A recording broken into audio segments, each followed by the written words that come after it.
Bonjour à tous, je ne sais pas si vous m'entendez bien. Merci à tous d'avoir rejoint ce webinaire. On va commencer d'ici quelques secondes. Vous avez un chat en fait possible que vous pouvez utiliser. Je pense qu'il est sur la droite de votre écran.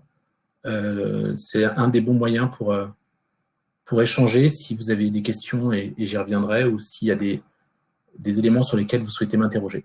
N'hésitez pas.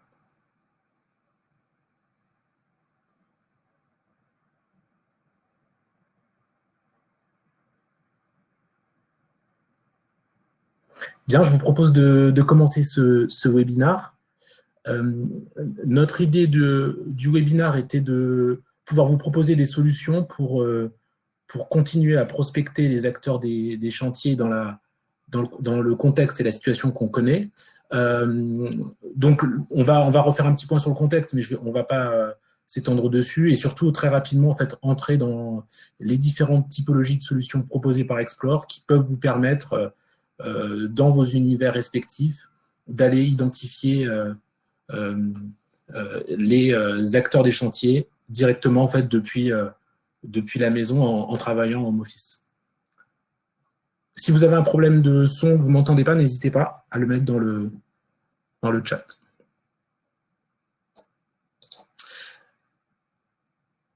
On avait envie de commencer par un chiffre sur le marché de la construction. Alors, ce chiffre de 89%, est-ce que c'est un chiffre qui vous parle? Est-ce que vous voyez à quoi il peut faire référence dans notre contexte actuel?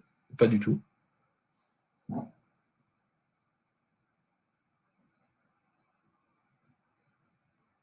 Assez peu. Pour l'instant, je n'ai pas particulièrement de retour. Je vais vous donner la réponse sans trop attendre, mais 89%, en fait, c'est l'estimation aujourd'hui de la perte d'activité globale que l'on recense en fait, dans l'univers du BTP et de la construction.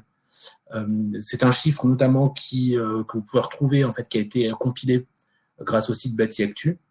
Ce chiffre, notamment, est tiré des informations de l'INSEE. C'est environ 2 fois plus que la perte d'activité globale que l'on peut observer au niveau de l'économie globale en France. Et donc, effectivement, il y a une grosse perte d'activité globale dans nos métiers de la construction et du BTP. Quand on écoute nos clients, les clients notamment d'Explore dans ces univers de marché, on se rend compte que confinement oblige, que travailler depuis la maison, ils ont des difficultés qui sont relativement similaires et qu'on a pu identifier. Alors, je ne sais pas. Alors, je ne sais pas si vous voyez toujours mon document. Il semble que non.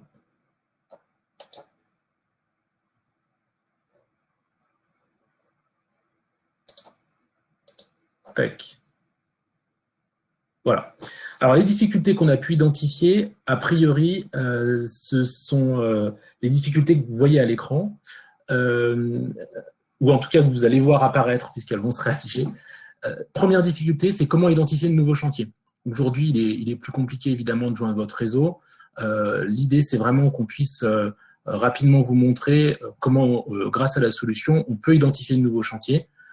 Et en plus, on peut identifier les acteurs qui sont liés à ces chantiers. Souvent, l'autre question qui revient souvent, et particulièrement dans cette situation, c'est comment on peut identifier les contacts en charge des projets. Directement, on a un chantier, on a envie d'identifier le contact qui est en charge de piloter le projet et qui va être en relation avec tous les acteurs du chantier. Quatrième temps, l'idée, ça peut être d'identifier également les décideurs pertinents au sein des entreprises qui vont travailler sur les chantiers. Et puis, peut-être de façon un peu plus proactive, et en particulier maintenant, alors que le volant d'affaires est fortement réduit, l'idée, ça peut être de continuer à étoffer votre réseau sur des territoires que vous connaissez peut-être peu, dans des univers de marché dans lesquels vous voulez grandir, et à partir de nos solutions, l'idée, c'est de vous montrer comment on peut contourner ces difficultés et comment on peut arriver à continuer à étoffer son réseau, identifier toujours de nouveaux chantiers, identifier les acteurs qui sont clés pour vous. Alors, on l'a vu, hein, le contexte est difficile pour le coup pour tout le monde. Décidément, voilà. Le contexte est difficile pour tout le monde. Notre conviction, c'est que malgré un contexte difficile, on peut mettre en place d'ores et déjà en fait, de petites actions pour préparer l'avenir. Et dans un contexte dégradé, d'ores et déjà, on a quelques leviers qui vont vous permettre, et c'est les leviers qu'on va vous présenter, de très rapidement identifier des chantiers qui vont sortir de terre, identifier facilement les acteurs qui sont liés et finalement préparer, la fin du confinement, deux, préparer également ce qui va être pertinent dans votre univers de marché au travers du programme d'aujourd'hui. Alors, le programme, l'idée, c'est que je puisse peut-être revenir rapidement sur nos solutions. Je pense que nombre d'entre vous ne les connaissent pas bien ou les ont peut-être survolés via différents aspects. J'aimerais également vous parler d'une success story. On prendra l'exemple d'une directrice commerciale avec laquelle on travaille. Alors, le profil a été anonymisé, mais néanmoins, l'idée, c'est de voir la solution qu'on peut lui proposer et demain, ce qui pourrait peut-être s'appliquer à votre univers de marché, en particulier dans ce contexte très particulier qui est le contexte du confinement. Et puis, je terminerai en vous parlant de l'historique, et notamment des outils qu'on a développés pour faire parler l'historique et pour détecter peut-être les bons chantiers et les bons acteurs.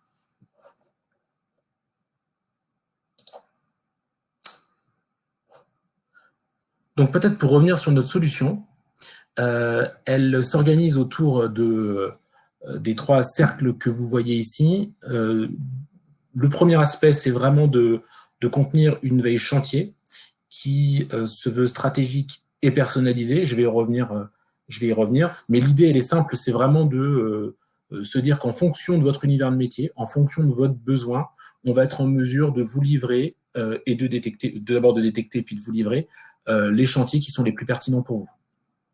Dans un deuxième temps, j'y reviendrai également, ce sont les outils de recherche et d'identification qui vont vous permettre là également très facilement d'approcher un acteur, d'identifier là également les acteurs qui sont les plus pertinents pour vous et de faire remonter des palmarès, des classements pour rapidement identifier les bons contacts.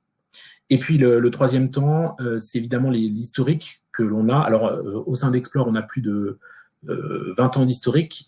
Et l'intérêt de cet historique, c'est qu'il va vous permettre de classer les acteurs les plus dynamiques sur une zone particulière et, en l'occurrence, très facilement d'avoir de la visibilité sur peut-être l'architecte le plus dynamique au niveau d'un département, sur l'entreprise de travaux qui intervient sur tel ou tel lot la plus dynamique au niveau d'une région ou sur une typologie de construction.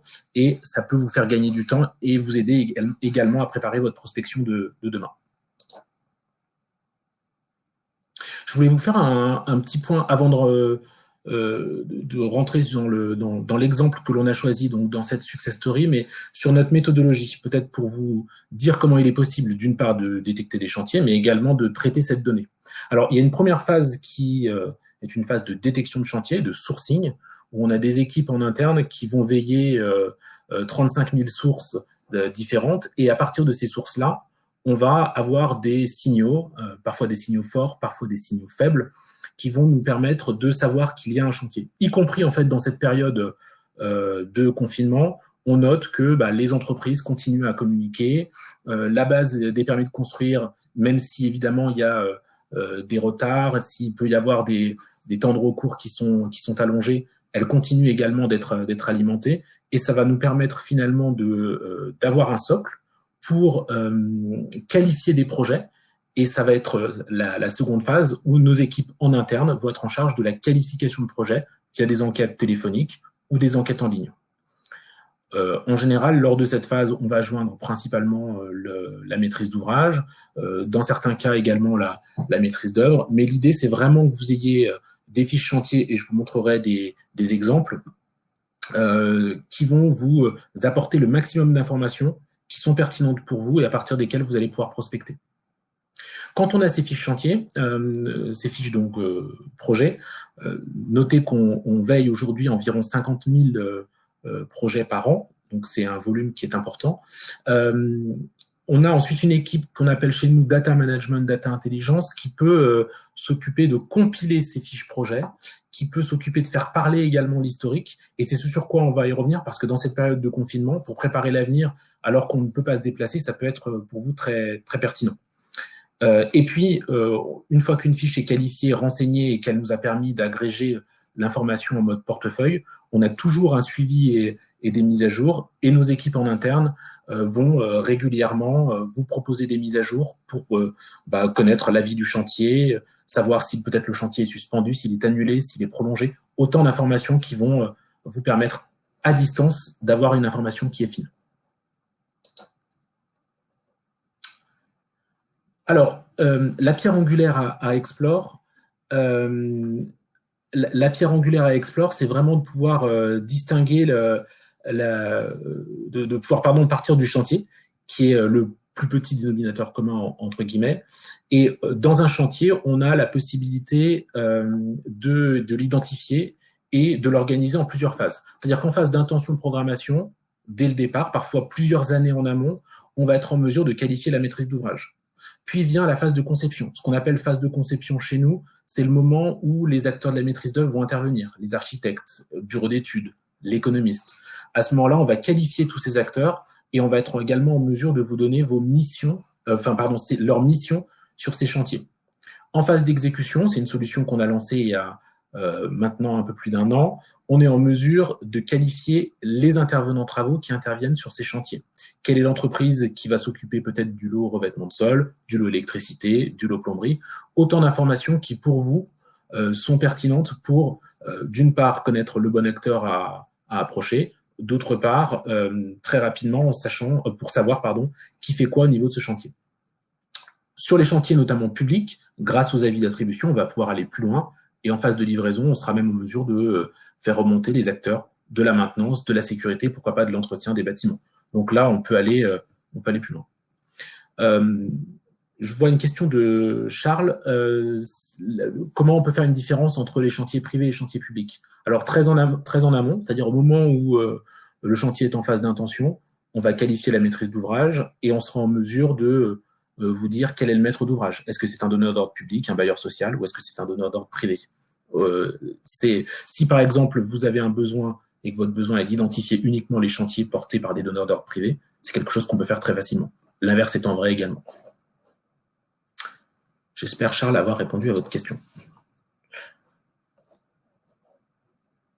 Alors, on voulait prendre un cas qui, pour le coup, peut vous parler. C'est le cas d'une directrice commerciale qui travaille dans l'univers du second œuvre et qui, très particulièrement, va être intéressée par certaines typologies de chantier, puisqu'elle va s'occuper principalement de poser et de proposer du revêtement de sol pour l'univers du bureau. Elle a une équipe de 10 commerciaux qui vont intervenir principalement auprès des entreprises de pose et une équipe de 2 prescripteurs qui vont intervenir en amont en parlant principalement aux acteurs de la maîtrise d'œuvre et aux architectes et notamment aux bureaux d'études. Donc, en partant de son cas très précis et de l'organisation de son équipe, on a été en mesure de lui proposer une solution dédiée autour en fait des flux de données que vous voyez à l'écran. D'abord, on a créé un cahier des charges autour des typologies de chantier qui l'intéressaient.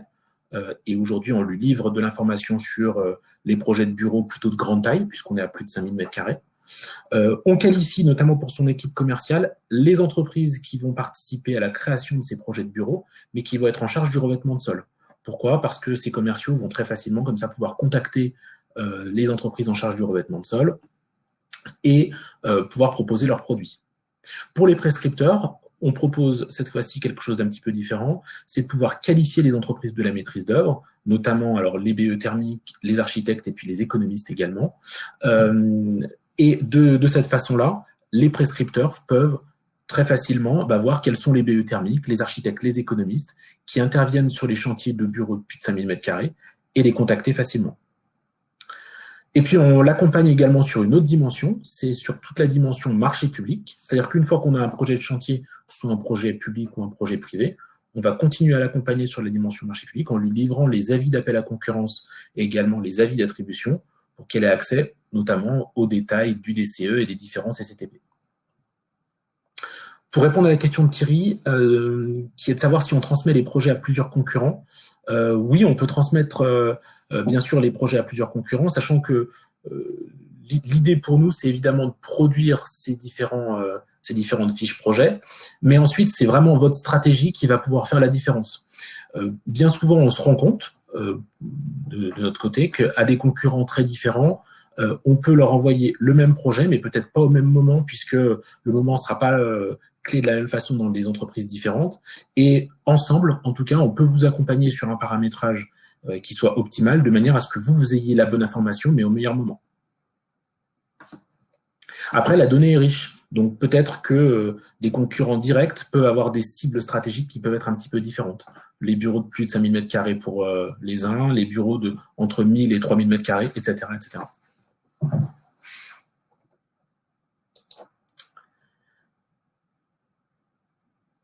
Donc, en partant de ce projet très concret, je voulais également vous montrer la manière dont la solution se présentait. Et ici, vous avez à l'écran un exemple de projet de construction.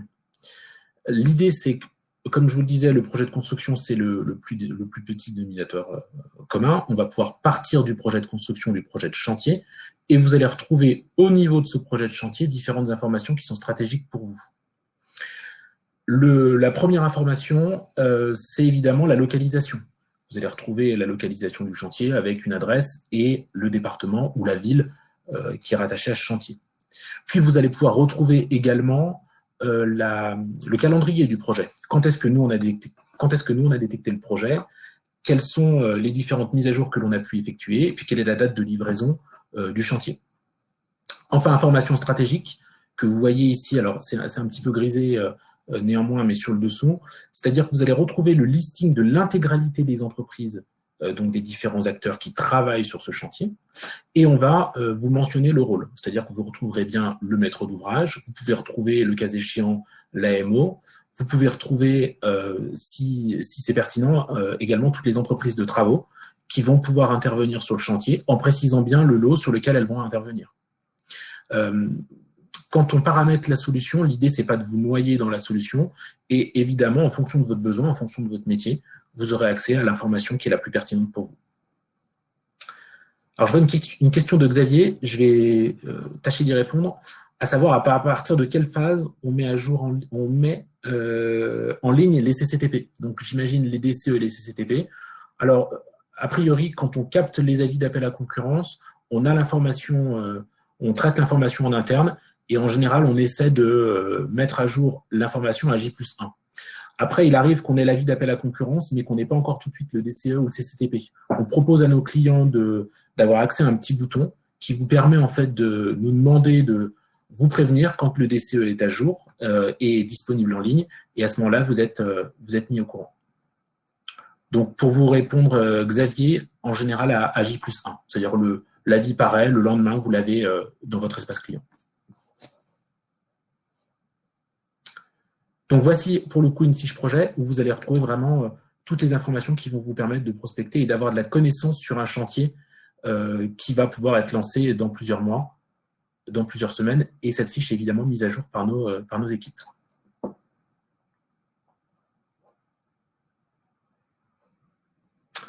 Je vois une question de Pascal en attendant que ma page se mette à jour.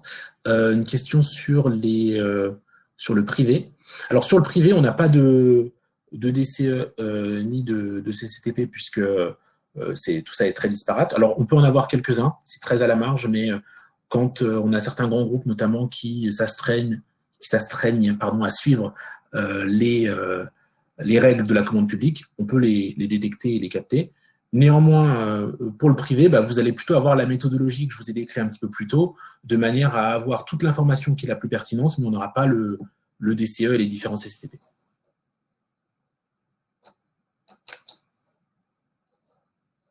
Alors, hop, ma page suivante. Voilà. Une autre clé d'entrée, c'est vraiment la fiche société. Beaucoup de nos clients nous disent on a connaissance finalement d'une société, d'un architecte, d'un bureau d'études, d'une entreprise de travaux. On la connaît, mais on voudrait voir quel est son volant d'affaires. Et bien dans Explore, vous pouvez taper le nom de la société. Et ça peut être également ultra pertinent dans cette situation où on travaille depuis la maison, en se disant je travaillais déjà avec un tel et un tel par le passé. Au moment de la reprise, j'aurais envie de le recontacter pour pouvoir travailler avec lui sur son volant d'affaires. Directement et aujourd'hui, dans Explore, vous avez la possibilité de voir quels sont les chantiers qui ont été lancés par l'entreprise, qui sont peut-être suivis par l'entreprise, et qui ne sont pas encore terminées. La page suivante est passée. Vous allez retrouver ici à l'écran ce qu'on appelle un palmarès. Alors, on vous a montré le palmarès des architectes et bureaux d'études. L'idée de cette solution-là, c'est vraiment de faire parler l'intégralité de la donnée de façon compilée et également de faire parler l'historique. Ce que vous voyez ici, l'idée, c'est vraiment de pouvoir, au niveau d'un palmarès, au niveau de nos outils, identifier les acteurs qui sont les plus dynamiques sur une zone géographique ou même sur une typologie de construction. De façon très concrète, si vous me demandiez, je veux déterminer le bureau d'études thermiques qui est le plus dynamique en région Rhône-Alpes sur de la construction d'immobilier de bureau, on pourrait très facilement faire un classement et voir quels sont les 3 bureaux d'études thermiques qui sont les plus dynamiques. Ça peut vous permettre, grâce à l'historique, en compilant la donnée, d'entrer finalement dans la donnée via un nouvel outil et très facilement de voir quels sont les acteurs les plus dynamiques. Alors, ma slide a changé, néanmoins. C'était pas volontaire. Hop, je reviens sur le palmarès. L'idée, c'est vraiment que vous puissiez agréger d'une part la typologie de rôle, d'autre part la typologie de chantier au niveau de votre besoin. Je vois une question de Gaëtan. Pour le privé, comme je vous en ai parlé un petit peu sur les différents phasages, vous allez retrouver 4 phases. La phase d'intention, programmation. On sait que le permis de construire n'est pas encore déposé, que la maîtrise d'œuvre n'est pas intervenue. On va retrouver également la deuxième phase, qui est la phase, cette fois-ci, de conception, où on sait que les architectes, les bureaux d'études, cette fois-ci, vont intervenir. Dans la troisième phase, on est en phase d'exécution, c'est-à-dire en phase travaux. Et puis une dernière phase, qui est la phase de livraison. Ça vous permet, pour le coup, de retrouver les différents phasages, notamment APS, APD, que vous connaissez, alors qui sont moins précis au niveau de l'APD, mais néanmoins, grâce aux mises à jour régulières, vous avez la possibilité d'avoir une belle visibilité sur l'actualité du chantier. L'approche par portefeuille que je viens de vous montrer, l'idée, c'est vraiment toujours d'identifier les acteurs les plus pertinents au niveau d'un territoire, au niveau d'une typologie de chantier, et toujours de vous faire gagner du temps. Donc là, l'idée de cette approche par portefeuille, d'une part, est de travailler avec des outils qui ont été développés par nos équipes. En un clin d'œil, et notamment depuis la maison, vous pouvez vous dire, je travaille principalement sur du logement, et j'ai envie de connaître les 3 donneurs d'ordre qui sont les plus dynamiques dans mon département ou sur un département sur lequel je veux tenter de grandir, et vous pouvez le retrouver très facilement.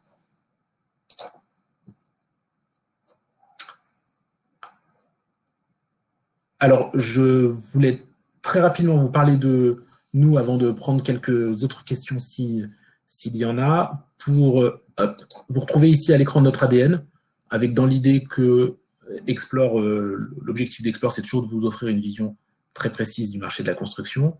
Vous l'avez vu, des différents acteurs, et puis également des différents chantiers en cours, notamment. Hop. Vous retrouvez Explore en quelques chiffres, si vous ne nous connaissiez pas. Et je serais ravi, pour le coup, de répondre à des questions, si vous en avez. Je vous remontre les chiffres, puisque la diapositive est passée un peu vite. Vous voyez, 1400 clients, 35 000 utilisateurs notamment, et puis aujourd'hui, à Explore, on est environ 160 collaborateurs. Alors, je ne sais pas s'il y a des questions, on peut prendre quelques minutes pour que je puisse y répondre, ce sera avec plaisir. Je vois une question de Thierry qui me demande comment on sait si on a perdu le projet et à quel moment. Alors, j'imagine que je ne connais pas votre univers de métier, Thierry, néanmoins, comment savoir si vous avez perdu le projet de notre côté? Alors, il y a au niveau des fiches chantiers, en fait, des mises à jour qui sont régulières. Ça peut vous permettre de comprendre comment avance le chantier, quels sont les acteurs qui ont été mobilisés, et le cas échéant, d'avoir de la visibilité sur l'actualité du chantier.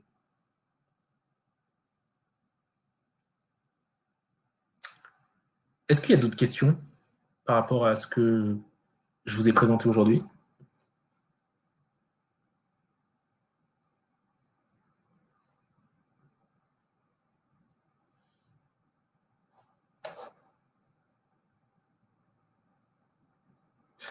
Question de Thierry également sur le coût.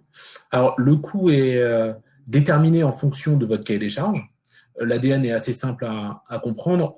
Comme on déploie des ressources pour produire de la donnée, plus on aura besoin de ressources pour produire de la donnée qui est liée à votre cahier des charges, plus ça aura un impact sur le coût, et l'inverse est vrai également.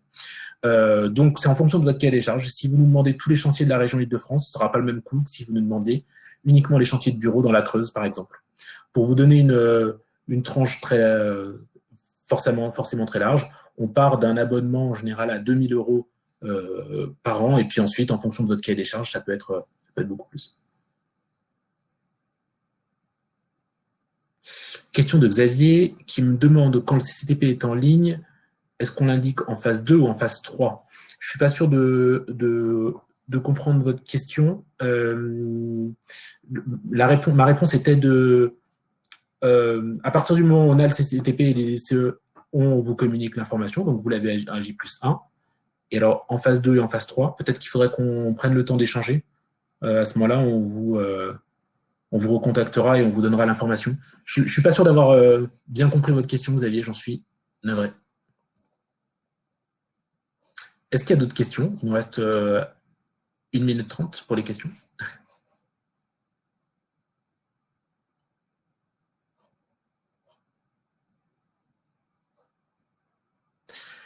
Quelle est la proportion entre les projets privés et les projets publics?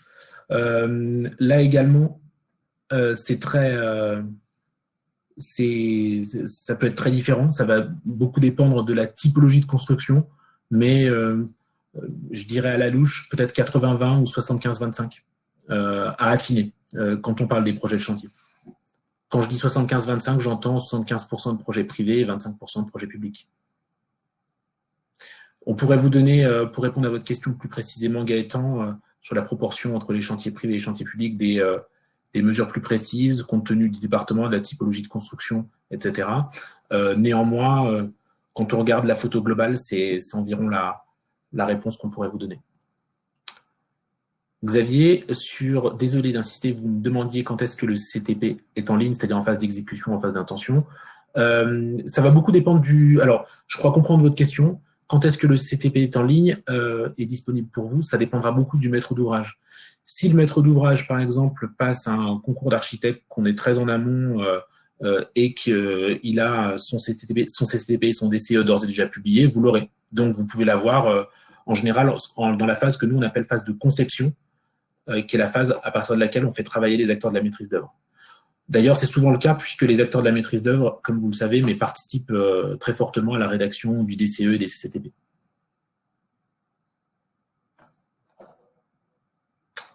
J'espère, Xavier, avoir répondu à votre question. Sinon, je me ferai un plaisir de prendre le temps et de vous donner plus d'éléments à ce niveau-là.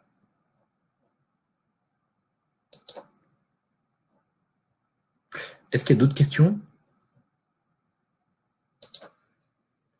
Alors, je voulais simplement peut-être vous donner rendez-vous sur les prochains webinaires d'Explore dans les jours à venir. Le 23 avril, Grégory vous parlera de 2 nouveaux outils orientés data au service des prospecteurs fonciers.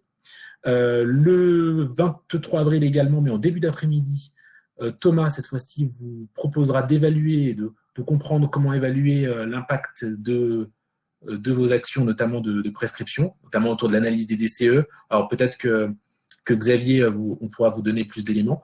Et puis, le 28 avril, c'est Florent qui vous parlera de data cleaning et data management. Aujourd'hui, et comme on travaille depuis la maison, on peut se poser la question de nos bases de données et on pourra, Florent vous donnera des éléments sur comment on peut vous accompagner notamment sur ces thématiques-là. Je vois une question de Karima. Pour terminer, est-ce que je peux vous envoyer un peu plus de détails sur les abonnements? Ce sera avec plaisir. On reprendra contact avec vous et on pourra même vous faire une présentation personnalisée liée à votre univers de métier. Donc, n'hésitez pas à nous solliciter. Merci beaucoup d'avoir pris le temps d'échanger. Je crois qu'on est pile poil dans les temps. Si vous avez des questions, n'hésitez pas, revenez vers nous. On pourra vous proposer une présentation personnalisée, vous envoyer un peu plus d'informations et le cas échéant, on aura beaucoup de plaisir à échanger avec vous. Merci encore.